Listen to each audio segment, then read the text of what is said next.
What I eat in a day as a 22-year-old, down 100 pounds, working on losing 100 more. Good morning, besties. It's been raining here the last few days, and I woke up to a very large part of a tree in my yard.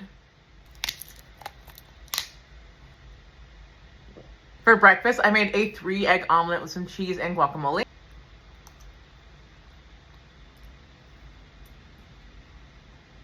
I'm having a chicken Caesar salad for lunch.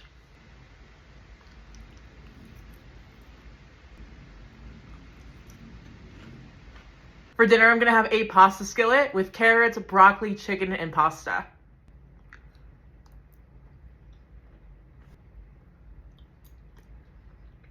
I got this really cute Pikachu drink.